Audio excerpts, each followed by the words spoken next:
Assalamualaikum warahmatullahi wabarakatuh. Salam sejahtera bagi kita semua. Kembali lagi kami hadir di tengah-tengah Anda dalam acara Bincang-Bincang Redaksi Mayawa TV bersama saya Leo Prianto Wardiana dan Bang Andi Ilham kembali akan mengupas masih tentang dunia politik. Kali ini dengan topik ada apa di balik mundurnya Bang Airlangga Hartarto dari Ketum Golkar nih Bang. Ini kan berdasarkan rekaman video ya yang beredar itu pada hari Minggu tanggal 11 Agustus. Airlangga menyatakan mundur dari Ketua Umum Golkar secara resmi dengan alasan menjaga keutuhan Partai Golkar dalam memastikan stabilitas transisi pemerintahan yang akan terjadi nanti dari masa Jokowi ke masa Prabowo. Assalamualaikum warahmatullahi wabarakatuh. Selamat pagi para kader Partai Golkar yang saya cintai. Saya Airlangga Hartarto. Setelah mempertimbangkan dan untuk menjaga keutuhan Partai Golkar dalam rangka memastikan stabilitas transisi pemerintahan yang akan terjadi dalam waktu dekat, maka dengan mengucapkan Bismillahirrahmanirrahim serta atas petunjuk Tuhan yang Maha Besar, maka dengan ini saya menyatakan pengunduran diri sebagai Ketua Umum DPP Partai Golkar. Pengunduran diri ini terhitung sejak semalam, yaitu Sabtu 10 Agustus 2024. Selanjutnya sebagai partai besar yang matang dan dewasa, DPP Partai Golkar akan segera menyiapkan mekanisme organisasi sesuai dengan ketentuan ADART organisasi yang berlaku. Semua proses ini akan dilakukan dengan damai, tertib, dan dengan menjunjung tinggi marwah Partai Golkar. Demokrasi harus kita kawal dan kita kembangkan terus-menerus. Partai politik adalah pilar demokrasi kita. Indonesia adalah negeri besar. Kita harus memastikan bahwa demokrasi kita terus berjalan dari satu generasi ke generasi berikutnya. Partai Golkar sejauh ini telah menjadi kebanggaan kita semua, serta menjadi kekuatan terdepan demokrasi Indonesia. Selama 60 tahun, kita telah membuktikan semua itu.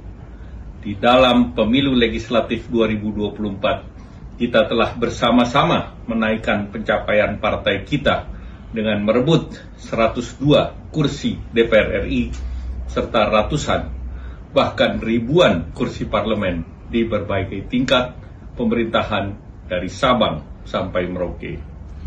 Dengan keringat bersama serta dengan tekad bersama, Partai Golkar berhasil melakukan transformasi menjadikan dirinya sebagai kebanggaan seluruh kader kita. Selain itu, dalam Pilpres yang lalu, kita berhasil memberikan kontribusi besar dalam kemenangan pasangan Bapak Prabowo Subianto dan Mas Gibran Raka Buming Raka. Mereka akan melanjutkan kepemimpinan negara sebagai presiden 2025. Kita ulangi ya. Nanti dikat ya. Selain itu, dalam Pilpres yang lalu, kita juga berhasil memberikan kontribusi besar dalam kemenangan pasangan. Kita ulangi. Ya. Selain itu, dalam Pilpres lalu, kita juga berhasil memberikan kontribusi besar dalam kemenangan pasangan Bapak Prabowo Subianto dan Mas Gibran Raka Buming Raka. Mereka akan melanjutkan kepemimpinan negara sebagai presiden periode 2024-2029. Sebagai presiden dan wakil presiden. Nah ini kan menjaga keutuhan Partai Golkar. Ini alasan yang buat saya ini masih tanda tanya ini. Seperti apa sih maksud daripada pernyataan beliau ini, Pak? Kalau keutuhan Golkar, kita tahu bahwa memang di Golkar itu faksinya banyak. Ya. Banyak itu pengertian lebih dari 2 lah, sampai bahkan ada yang sebut 3. Dan gejala faksi bermacam-macam di Golkar itu, ya perjalanannya Airlangga Hartarto memang sudah diwarnai dengan riak-riak politik yang ingin mendongkel Airlangga Hartarto. Dimulai ketika Golkar tidak akhirnya tidak berhasil untuk mengusung calon atau kadernya sendiri untuk menjadi presiden atau wakil presiden. Ya. Karena presiden maupun calon presiden maupun calon wakil presiden itu adalah amanat Munas. Amanat Munas, Rakernas. Ya, tahun 2023 ya. Itu amanat Munas itu menyatakan bahwa Airlangga ditugasi untuk mengantar kader-kader Golkar kan untuk menjadi calon wakil presiden. Tapi kan akhirnya terbukti tidak berhasil. Ya. Disitulah asal mula mulai ada wacana untuk mendongkel Airlangga Hartarto sebagai ketua umum karena dianggap itu menyalahi amanat partai. Ya. Kemudian kali kedua ya ketika Airlangga disinyalir disinyalir melakukan pendekatan secara khusus dengan Anies Baswedan ketika itu kan waktu belum ditetapkan belum ditetapkan pasangan Prabowo dengan Gibran. Ya. Ya ketika itu juga ya mulai juga dari riak kan, dari riak yang akhirnya membawa Airlangga Hartarto harus diperiksa Kejaksaan Agung terkait adugan korupsi minyak sawit itu ya. Nah ini yang ketiga ini terakhir ini ya soal ya mungkin ada kaitannya soal pilkada kan. Ya. Pilkada. Jadi artinya kalau soal terkait keutuhan partai ya normatif lah karena memang itu di lingkaran Partai Golkar itu sejauh ini memang sering terjadi gonjang-ganjing pergantian ketua umum. Ya. Salah satunya yang pernah jadi isu itu adalah soal Bahlil ini akan jadi ketua umum waktu itu. Namun kan Airlangga berhasil mengadakan konsolidasi di tingkat DPD seluruh Indonesia dan akhirnya isu pendongkelan itu gagal. Nah itulah ini yang soal alasan soal menjaga keutuhan. Ya oke kalau itu masih bisa diterima. Tapi kan sebenarnya kalau soal keutuhan kan Golkar ini kan Munas normalnya itu bulan Desember kan, munas normalnya. Ya kalau menunggu apa salahnya sih menunggu yang bulan Desember. Toh kan ini sekarang kan gonjang-ganjing soal pergantian kan sudah mulai mereda. Ya, tapi ya akhirnya kan jadi banyak spekulasi. Ya, betul. Ada apa ini seperti kalian sebutkan tadi, ada apa ini Airlangga Hartarto mengundurkan diri. Di samping mengundurkan diri kegiatan kita yang lain adalah kok buru-buru, tidak ada tanda-tanda kan, yang tidak ada peristiwa yang mendahului kan, tidak ada angin, tidak ada hujan ya. Tidak ada peristiwa yang mendahului. Biasanya kan isu itu tuh paling tidak ada peristiwa, ada bocor-bocor sedikit, bocor halus lah, halusnya untuk memberi kesan kepada masyarakat bahwa ini pesan masyarakat bahwa ini akan terjadi, ini tiba-tiba. Nah spekulasinya adalah adalah ya tadi kan mungkin ya tekanan kan bisa dari dalam bisa dari luar. Ya, tapi banyak orang yang memaknai bahwa ini adalah tekanan dari luar, kekuatan luar. Kekuatan luar itu kan berarti kan terkait kekuasaan. Iya, betul. Ya, terkait kekuasaan. Ini siapa kekuasaan itu ya itu kan orang menduga-duga akhirnya kan. Ini kan sampai nih Yusuf Hamka yang mundurkan diri dari Pilkada Jakarta dan mundur juga dari Golkar, mengatakan bahwa dengan mundurnya Airlangga dipastikan dia tidak terintimidasi dari pekerjaan yang sangat berat dan keras. Ini kan jadi tanda tanya, begitu beratkah orang menjabat ketua umum di Golkar atau memang begitu beratkah menghadapi tekanan dari luar nih Bang? Ini kan dimulai dari problem yang melekat pada Airlangga sejak awal bahwa dia ada orang istilahnya pasien komorbid yang punya masalah ya potensi masalah hukum yang akhirnya dijadikan oleh kekuatan-kekuatan tertentu tuh menyandra dia. Jadi ada sandra hukum yang membuatnya dia tidak bisa melaksanakan tugasnya dengan baik. Nah, pada posisi itulah yang mungkin disebut sebagai sangat berat.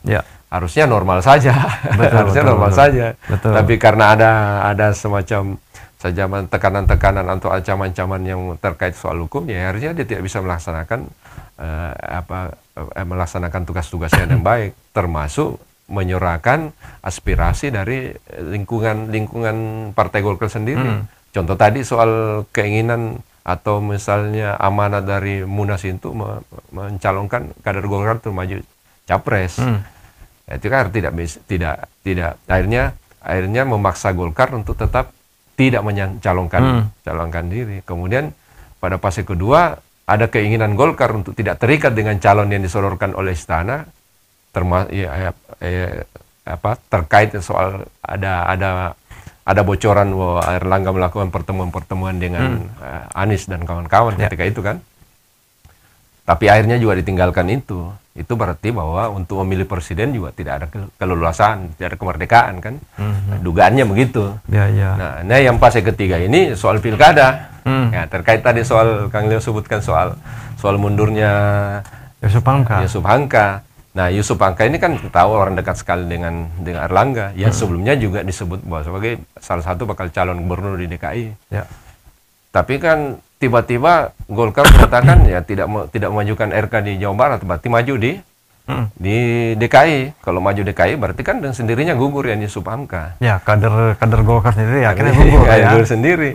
Tapi kan kalau melihat dari keseharian Yusuf Hamka memang ya dari awal kita baca bahwa memang tidak ingin. Ya. Artinya orang yang memang tidak punya ambisi untuk maju sebagai calon gubernur atau apapun yang ada. Tapi ini juga bisa diartikan lain bahwa Yusuf Hamka ini mungkin membaca bahwa ada tadi kita kan sudah menyinggung soal kemungkinan ya, atau dugaan-dugaan soal tekanan. Ya mungkin ya sebagai rasa prihatin juga mengaitkan dirinya sebagai bagian dari masalah itu atau semacam bentuk keprihatinan terhadap Erlangga. Karena kalau terkait Yusuf Hamka ya bisa dikaitkan soal tiba-tiba Golkar tidak lagi mendukung Yusuf Hamka maju sebagai cagup atau cawagupnya DKI, tapi malah mendukung Ridwan Kamil.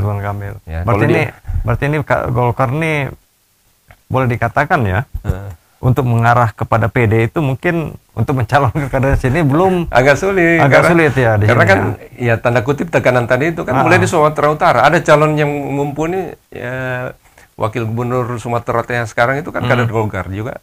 Ya Golkar juga tidak sanggup untuk mencalonkan kadernya sendiri kan. Nah itu yang dibaca oleh publik bahwa ini ada kekecewaan dari kader Golkar. Kenapa misalnya Golkar yang menjadi pemenang pileg nomor 2 di Indonesia itu untuk mencalonkan kadernya yang memang punya elektabilitas tinggi pun tidak sanggup. Nah itu kan Sumatera Utara, kemudian pindah ke Jawa Barat. Jawa Barat yang tertinggi Ridwan Kamil. Ya malah tiba-tiba Golkar mencalonkan Deddy Mulyadi.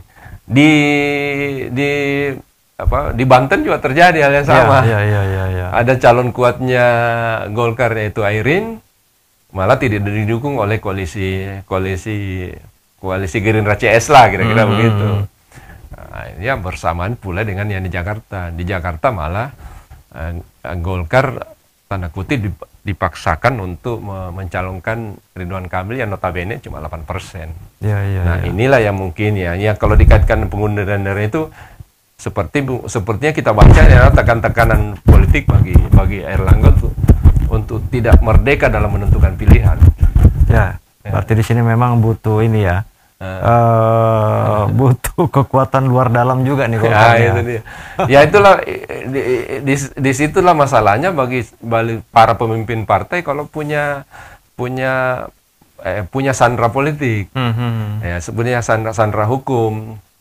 Ya, jadi ada istilahnya masa lalu yang membuat kita membuat kita tidak bebas dalam memilih gitu. Jadi sebenarnya di situ lebih intinya. Ya saya kira kalau misalnya sandera seperti itu misalnya masih terjadi bagi Erlangga, maka masuk di akal bahwa Erlangga mau memisahkan itu antara kepentingan Golkar dengan posisi dia sebagai orang yang mempunyai sandera hukum. Ini menyangkut lagi nih di tengah-tengah di tengah-tengah isu mundurnya ini, apa bukan isu ya, mundurnya Erlangga Hartarto, sebelumnya ini kan ada posternya Gibran nih yang beredar nih. Itu dia. Itu untuk di mana dengan motif tadi itu menjadi ketua umum Golkar ya. Apakah ini serius atau cuma main-main aja nih? Inilah yang sebenarnya orang kaitkan soal siapa yang ada di balik pengunduran diri Erlangga itu, akhirnya mengaitkan lagi dengan sosok yang namanya Jokowi. Karena kan tiba-tiba Gibran maju, tiba-tiba disebut namanya, tiba-tiba Bahlil disebut namanya sebagai calon pengganti Erlangga. Tapi ini kan semuanya juga belum pasti. Ya, pengganti mungkin pelaksana tugas ya. Kalau pelaksana tugas kan sebentar lagi kan Golkar melaksanakan semacam rapat pleno untuk menentukan siapa pelaksana tugas. Tapi soal Gibran itu dan Bahlil itu bukan sebagai pelaksana tugas, tapi disebut sebagai calon kuat untuk menggantikan Erlangga Hartarto sebagai ketua umum definitif. Nah, ini kan makin mulai terkuat pelan-pelan siapa kekuatan apa sebenarnya ada di balik penggantian itu. Tapi desas-desus yang muncul justru sebenarnya ini ada semacam upaya-upaya penyimbangan kekuatan di antara elit-elit politik. Kan kita tahu sekarang itu ada Jokowi satu sisi kan. Sekarang muncul Prabowo sisi lain. Prabowo sisi lain. Kemudian ada faktor lain yang satu kita bilang sebuah kekuatan lain. Yang dalam pemerintahan ya. Ini ada Golkar. Nah, ini Golkar ini ada di tengah-tengah mereka ini. Nah, apakah dengan upaya pendengkelan misalnya Erlangga itu ada kaitannya dengan konstelasi tadi tiga sisi itu. Jadi Golkar misalnya melangi kegamangan di antara kedua kekuatan itu. Saya mau lebih dekat kepada Jokowi atau lebih dekat kepada Prabowo. Nah, itu yang menjadi catatan-catatan bagi publik bahwa ini soal Erlangga tanda kutip dipaksa mundur itu mungkin ada kaitannya soal itu.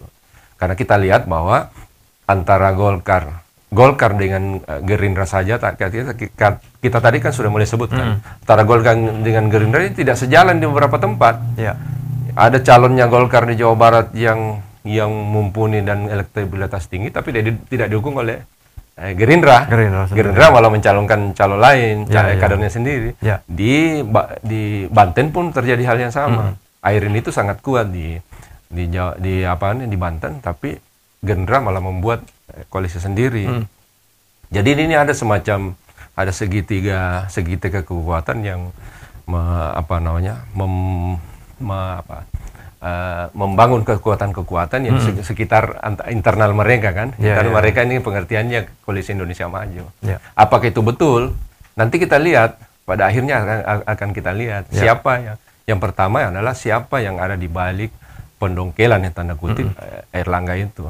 Nah, kalau misalnya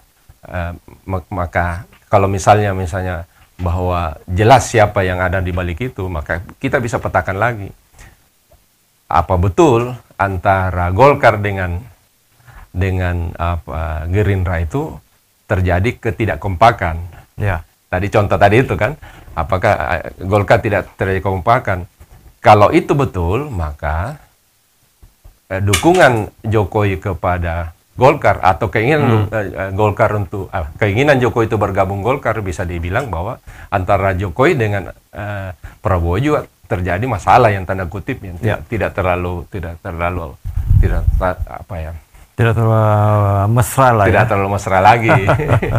Tapi ini semuanya dugaan-dugaan. Iya, ini kan misalnya Gibran ya nanti di ujuk-ujuk harus maju dalam kontestasi Golkar dalam pemilihan ketua umum. Ini kan marwah kaderisasi daripada Golkar sendiri kan, bahwa kader yang menjadi ketua umum itu harus kadernya sendiri yang memiliki pengalaman 5 tahun di pusat. Soal lain. 1 tahun di daerah apa cabang apa DPD, DPP, DPD.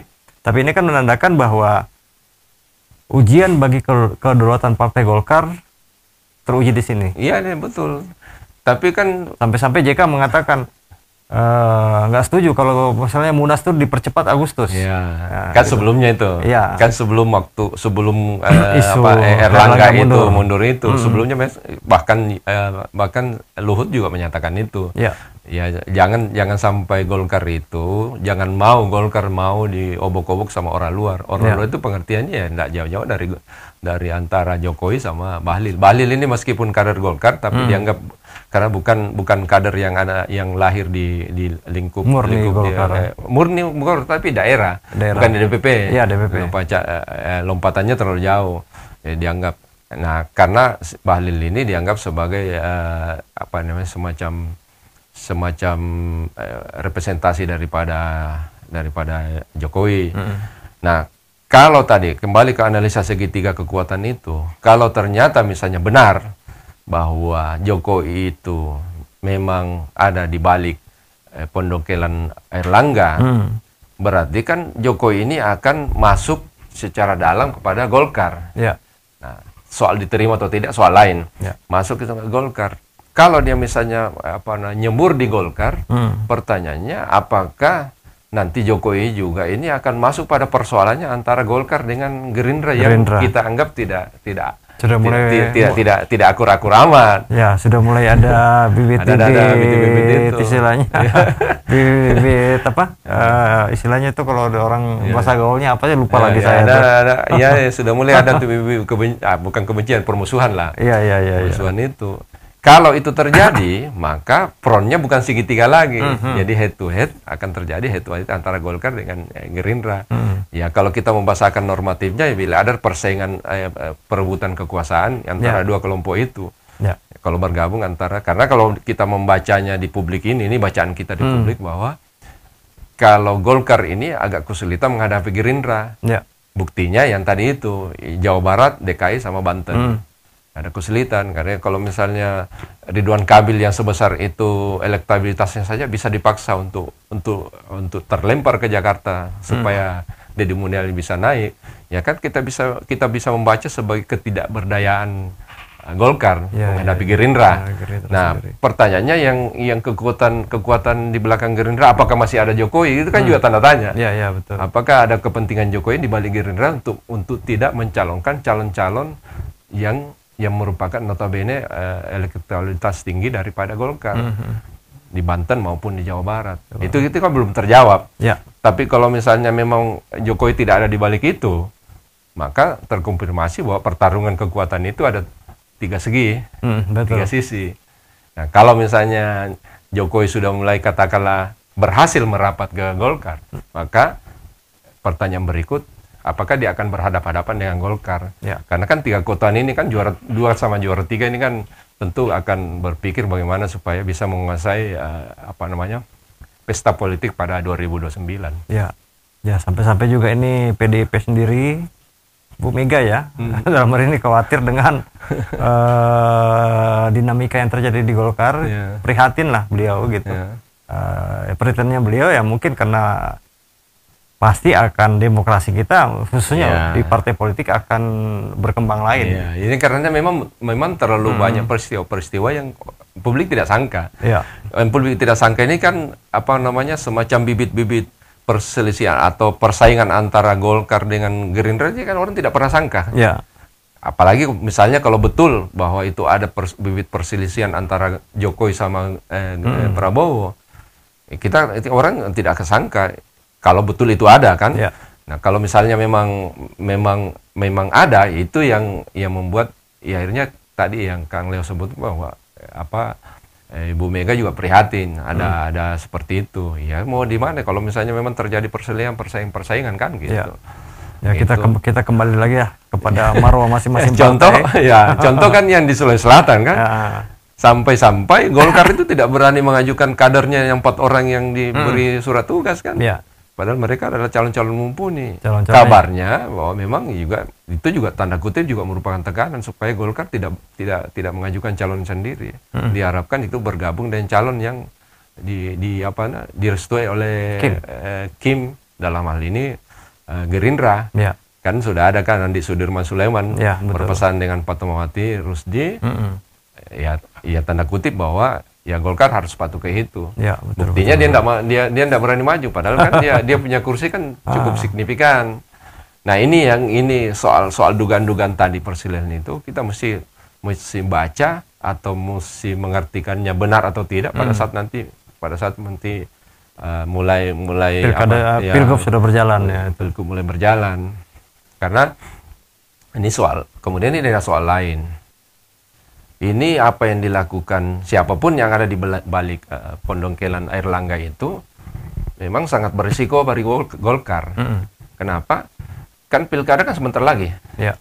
Pendaftaran calon gubernur, wakil gubernur, bupati, wakil bupati, wali kota, wakil wali kota seluruh Indonesia itu nanti rekomendasinya nama-namanya ditandatangani oleh ketua umum dan sekretaris umum atau sekjen yang definitif. Nah, ini kan terakhir pendaftaran kan Agustus. Ya. Di akhir Agustus. Pertanyaannya, kapan munasnya? Iya kan? Ya. Karena kalau misalnya munasnya tidak segera dilaksanakan, menghasilkan ketua umum dan sekjen, lalu ditandatangani oleh Kemenkumham, maka Golkar bisa terancam untuk tidak maju pada pilkada berikutnya. Karena dia harus mengikuti deadline pemilu yang sudah ditetapkan. Sementara waktu sangat mepet kan. Ya. Nah, sementara Airlangga sudah mundurkan diri. Ya. Kalau sudah mundurkan diri kan berarti kan kosong sekarang. PLT yang akan ditunjuk di rapat pleno ya tidak bisa jadi dasar berdasarkan undang-undang untuk menandatangani calon-calon yang akan diusung oleh Golkar. Ya, betul. Tentu harus menunggu hasil Munaslup. Munaslupnya ya harus segera ini. Ya. Konon ada yang bilang tanggal 25 Agustus ini. 25 kan berarti secara itu segera buat susunan pengurus, kemudian mengajukan kepada Kemenkumham untuk ditandatangani, disahkan kan. Ya. Nah, kalau berdasarkan analisa, siapapun yang di belakang itu adalah orang yang sangat yakin pasti dapat rekomendasi Kemenkumham dalam waktu singkat. Ya kan kembali lagi kepada penguasa kan. Ya, ini kembali lagi kepada rekayasa tingkat tinggi. Karena kalau bukan penguasa tidak akan mau lakukan upaya ya ini sekali lagi kalau kita sebut ini adalah pendongkelan. Artinya bukan murni pengunduran diri atas kesadaran dari Airlangga. Upaya-upaya untuk mendorong supaya Golkar Munas luar biasa itu siapapun yang ada di belakangnya kalau bukan orang yang punya kekuasaan mutlak, maka tidak akan dilakukan. Ya. Karena berbahaya. Lebih bagus, ya kalau idealnya kan kalau tidak ada kepentingan lain, idealnya adalah tunggu Desember. Nah, selesaikan dulu pencalonan.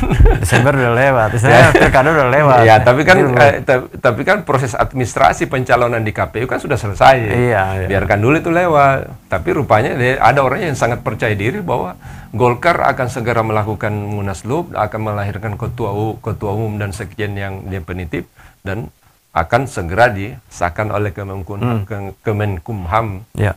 Gitu. Berarti ini orang sangat yakin. Ya. Berarti ini memang boleh dikatakan bahwa Partai Golkar saat ini sedang mempertaruhkan bagaimana mereka punya aura untuk menjelang pemerintahan yang baru ini. Jadi ini memang tugas berat memang buat Airlangga. Mungkin betul juga dikatakan Pak Yusuf Hamka bahwa Airlangga akan terbebas dari tugas yang sangat berat. Iya, karena memang karena ini Yusuf Hamka ini semuanya orang yang tidak punya ambisi menjadi penguasa. Iya. Ini dorong maju tapi tiba-tiba juga ya istilahnya akhirnya terjungkal meskipun dia tidak ingin sebenarnya tadinya kan. Iya. Tapi itulah yang namanya politik seperti itulah intrik-intrik yang mungkin mengharuskan seorang harus yang tadinya cuma satu kaki akhirnya dua kaki yang masuk bahkan 3 kaki. Nah, terus ada lagi satu hal ini soal pengunduran diri Airlangga. Itu berimpact kepada semua calon-calon Golkar yang sudah mendapat rekomendasi yang ada di daerah. Nah, kalau yang sudah mendapat rekomendasi tentu akan berpikir wah ini jangan-jangan kalau ganti ketua umum ini nanti berubah kebijakan kan. Yang tadinya dapat rekomendasi bisa tidak dapat. Ya. Jadi kan persoalannya kan di situ. Ya. Tapi di saat yang sama, calon-calon atau bakal calon yang tadinya tidak dapat rekomendasi Golkar bisa-bisa justru terbalik. Jadi yang justru terbuka gitu. Yang tadinya misalnya ditutup, akhirnya bisa terbuka. Nah, contoh misalnya Erin yang tadinya agak ragu atau agak terengah-engah untuk mendapatkan rekomendasi Golkar bisa-bisa terbuka. Ya. Atau juga tidak, bisa juga tidak. Tapi membangun harapan-harapan baru. Jangan-jangan juga tiba-tiba Ridwan Kamil misalnya akhirnya tiba-tiba maju di Jawa Barat. Nah, itu kan bisa seperti, atau Golkar di Sumatera Utara. Tiba dengan bergantinya siapapun pemimpin nanti, terbuka peluang ya Golkar juga mengusung calonnya sendiri di Sumatera Utara, termasuk di Sulawesi Selatan. Jangan-jangan Golkar juga akhirnya memutuskan apakah mendukung calon alternatif lawan Andi Sudirman Sulaiman atau bahkan Golkar mengajukan kadernya sendiri. Ini bisa saja, ini bisa terjadi. Nah, sebaliknya yang sudah mendapat rekomendasi ya, mulai was-was, jangan sampai ini kekuatannya sudah mulai ini dia. Ya, jangan sampai tiba-tiba rekomendasi dicabut. Iya. Sementara rekomendasi itu ya tidak ada aturannya. Setiap saat mereka boleh cabut. Betul Bang. Nah, inilah politik yang artinya ini yang kita sebut bahwa pengunduran diri Erlangga itu betul-betul sangat mengejutkan semua pihak. Ya. Dan di sini Partai Golkar akan menghadapi yang namanya ujian bagaimana mereka berdaulat sendiri. Dan ini juga ujian juga bagi para senior Golkar dalam menyikapi arus bawah yang menghendaki adanya Munaslup bulan Agustus ini. Ini kan seperti JK dan Luhut Binsar Panjaitan yang mengatakan bahwa ya kita harus mengikutilah, mentaati aturan dari partai bahwa Munas itu bulan Desember. Tapi kalau dipercepat ini ada apa-apa? Ini kan otomatis sekarang. Kalau yang Munasnya Desember itu normal, otomatis kan sudah ditolak kan, sudah clear ditolak. Sekarang Munaslup yang dipercepat, yang tadinya ditolak juga kan, akhirnya kan terjadi. Problem sekarang kan mundur mau nggak mau Munaslup. Iya, karena kosong kan, mau nggak mau Munaslup. Ya, pertanyaannya sekarang Munaslup itu, hasil Munaslup itu nanti yang memenangkan siapa? Apakah memang murni dari kader-kader Golkar sendiri? Kan kader Golkar yang muncul di permukaan banyak itu. Agus Gumiwang ada Setia Novanto juga disebutkan. Ya, termasuk Bahlil. Nah, kalau Bahlil meskipun kader Golkar, orang mengartikannya dia sebagai proksi daripada Jokowi. Pertanyaannya adalah, relakah orang-orang Golkar dipimpin oleh praksi Jokowi? Itu kan jadi tanda-tanda besar. Ya, tapi kalau berkaca pada pertarungan antara Golkar dengan Gerindra, maka mungkin itu bisa disisihkan itu prasangka-prasangka itu atau perasaan-perasaan yang kurang bagus itu. Oke lah, enggak apa-apa ada proksinya Jokowi. Yang penting kita bisa menangkan pertarungan dengan Gerindra. Bisa saja begitu. Ini sekali lagi nih analisa. Ini kan baru ini peta yang kita buat bahwa ini analisa kita terhadap berita-berita yang muncul. Kita menganalisa benar tidaknya. Ya, waktu yang akan menentukan. Waktu yang akan menjawab. Besok kan akan ditentukan siapa nih PLT sementara dari PLT yang. Nah, dan PLT ini mungkin punya tugas dia. Apakah mau menghantarkan sampai Munaslup atau nanti pada saat Munas saja? Tetap akan Munaslup. PLT itu akan sampai Munaslup.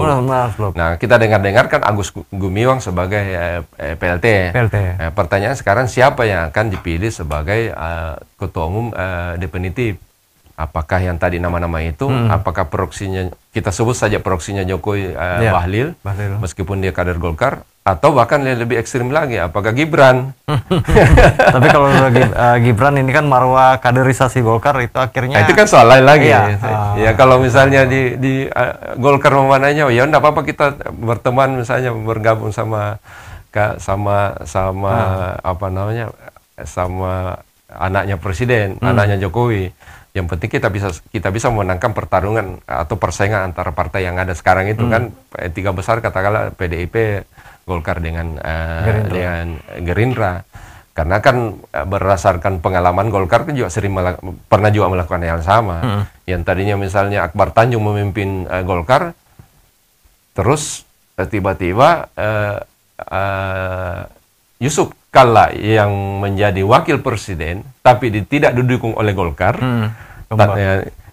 justru melakukan Munaslup, kemudian menarik JK sebagai ketua umum karena posisi JK kita itu adalah wapres. Jangan akan terjadi seperti ini. Karena misalnya Erlangga tidak jadi apa-apa, tidak jadi wapres atau presiden, maka akan mengulang sejarahnya Golkar. Lebih bagus mengambil kader atau mengambil apa namanya tokoh-tokoh yang sudah jadi memegang jabatan, wapres itu misalnya kan. Ya, tapi kan itu kan kadernya sendiri. Itu kendalanya. Ya, tapi namanya politik Indonesia kan bisa saja. Kalau melihat posisi misalnya kalau Golkar menganggap bahwa ya kalau kita tidak dapat apa-apa ya lebih kita ambil saja nih barang yang sudah jadi. Baik Bang, kalau gitu. Ini memang cukup menarik. Kita tunggu besok bagaimana hasil rapat pimpinan mungkin ya. Pimpinan dalam menentukan siapa pelaksana teknis yang akan menghantarkan Golkar untuk berdaulat di partainya sendiri. Seperti itu. Kita rapat tunggu. Sebelumnya. Kalau saya tidak salah besok itu rapat pleno. Golkar untuk menentukan agendanya adalah menerima atau tidak menerima pengunduran diri dari Erlangga Hartarto, kemudian menunjuk pelaksana tugas. Ya kita dengar sih Agus Gumiwang Kartasasmita, Menteri Perindustrian sekarang, dia notabene adalah orang dekat dengan Prabowo. Nah ini kan menarik lagi kita bahas tersendiri. Baik. Esok kita tunggu dan kita akan buka kembali bincang-bincang kita esok, dan kami dari Redaksi Maya TV mohon pamit dan undur diri. Saya Leo Prianto Wardiana dan Bang Andi Ilham mengucapkan wassalamualaikum warahmatullahi wabarakatuh.